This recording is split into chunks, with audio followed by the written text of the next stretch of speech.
We, as in all Pokemon fans around the world, have waited far too long for this game. And talk about so worth the wait. I haven't been so enthralled to play Pokemon since Gold to Emerald versions. Sure, Diamond and Pearl were fun, and I really enjoyed Black and White to Black and White 2, but to experience this evolution in the series is... I can't even begin to form words to describe, but I sure can try to. The story of X and Y is more or less the same as the previous games, just better looking. The game starts off cinematic-like, with a fletchling flying up the stairs to your room and waking you up. You get out of bed in your pajamas and take control of your avatar. So, yeah, what do you remember seeing in the first trailers of the game? The avatar, man, you can't even call him a character anymore since you can customize him. Anyway, the avatar was standing in front of a mirror. So go stand in front of the mirror and get changed. You got a Pokemon adventure to go on. Walk downstairs, talk to your famous Rhyhorn racer mom, Gracie, and head off. It's worth mentioning that you can ride the Rhyhorn for a few seconds, just to get a taste of later things waiting for you. Before you head out the gate leading up to Route 1, your avatar gets stopped by your two rivals, I'll explain the quotations later, named Shauna and, depending on your gender in the game, Calum or Serena. They explain that two more trainers sent by none other than Professor Sycamore are in the next town waiting for the three of you to show. Well, without further ado, let's get going.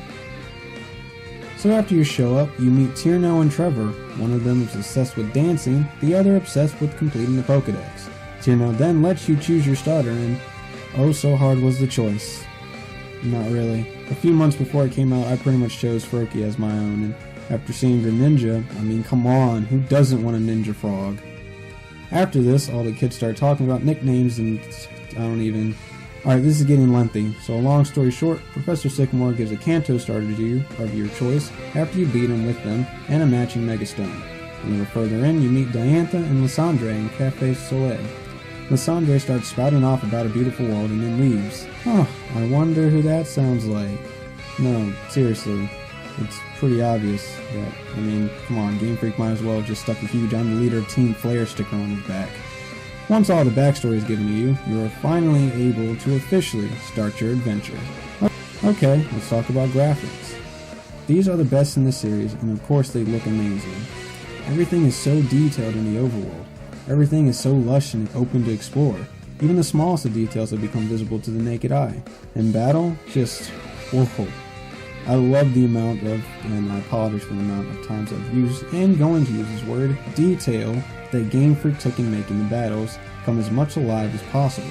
The Pokemon, new and old, look so cool in battle, not to mention in Pokemon-Amie and Super Training, which I'll get into later. The previous gen Pokemon no longer have bit-crushed cries, but are much more uniquely created cries that are based off of their old ones. Alright, this is kind of a personal gripe, but the way certain moves were portrayed in previous games like Surf never made sense, but Gen 6 makes them more believable and not as ridiculous. A huge improvement is diagonal movement, so when you get the rollerblades early on, you immediately feel comfortable with moving around. Even the bike feels flawless. Normal is zooming way too fast or bumping into building after building after building. It's good to note that rollerblading is controlled by the circle pad, while walking is confined to the D-pad. Now we can move on to Pokemon-Amie and Super Training. Pokemon-Amie at first seems like it is only used to get Sylveon, but there are really good things that come out of it. You get more attack avoidances, boosted experience points, and Pokemon trainer interaction and dialogue. Come on, when your Pokemon looks at you, the player, you feel a connection with them, like you can do anything. Super Training is almost like the opposite. This other new feature makes EV training, or effort values for those not privy to Pokemon terminology, easier and more accessible to first-time players. Heck, even veterans like myself have a hard time with it. It just takes up so much time in the previous games, to the point where if you weren't super into the metagame, you didn't try. Finally, the best bottom screen feature, the Player Search System, or PSS for short. This makes getting in touch with other players much easier, trading is really streamlined, no more level 5 legendary requests. Wonder Trade is interesting, if at first annoying. You could put up a pretty good Pokemon and not know what you would get in return. I put up a Steelix, a Pokemon I'm not super attached to, and got a low-level Pidgey in return. Great. Just what I always wanted. Lastly, let's get into Megalutions. You get access to them as early as right after the 3rd gym. After that, you get a few Mega Stones for Pokemon you meet along the way, such as getting Gengarite in Laverre Town right after you catch a Haunter in the route right before. They changed the way a battle can go. You can be on the fence with 2 in your party left in the battle when, kablam, you whip out your Megalution and own the rest of the battle. All I can say is be prepared. Some of the Megalutions can be startling, like Pinsir. The presentation of the game is smooth, if not overly directional. Like half of the game in the beginning is basically do this, go here, talk to them, pick this up. I mean, come on. I get it, it's a new game with new features, but do players who have been doing this for 15 years really need a babying tutorial on what to do and where to go? The map is enough for me to figure out where I need to go next, and in which order to do so. Your fellow trainers aren't as helpful as they should be, either. They are very two-dimensional, and if Tino talks about dancing one more time... Remember when I put rivals in quotations? Shauna gets a free pass since she was created to be sucky. She isn't really good at battling, which is fine since she's just in it for the adventure. Serena, on the other hand, was designed to be your rival, and what a terrible job she does. How would you feel if Gary freaking Oak had only 3 Pokemon on his team for half of the entire game in Red and Blue? Like he sucked, right? That is exactly how Serena feels. A few times it's mentioned how she is the daughter of veteran trainers, so why didn't she act like it? The rival in Black and White 2 is nice to you and all, but at least he was a challenging opponent. Even Barry from Diamond and Pearl, the goofiest rival ever, is more intense to fight than Serena. It's like Game Freak didn't even try to make a challenge out of her. When you battle her again in Keylode City in the post-game, she finally has a full team of 6 and a Mega Absol at her disposal. Still sucks. Speaking of Megastones, get this.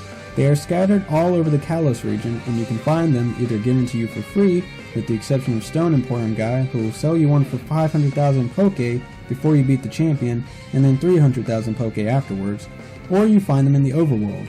But here's the catch. You can only get them from 8 PM to 9 PM. What? Seriously, this is so stupid. Number 1, they ain't easy to find. Number 2, you only have an hour window. Number 3, just what is this even? I can't... Look, I get it. Megalutions have changed the way we play Pokemon for the rest of time. But to make them so difficult to find with such a small window to do so, unless you're looking it up on Bulbapedia or Cerebi, you have no clue where to start looking. Like, come on. I will say that only being able to use 1 per battle is nifty. Cuts out the possibility of having a Mega-only team.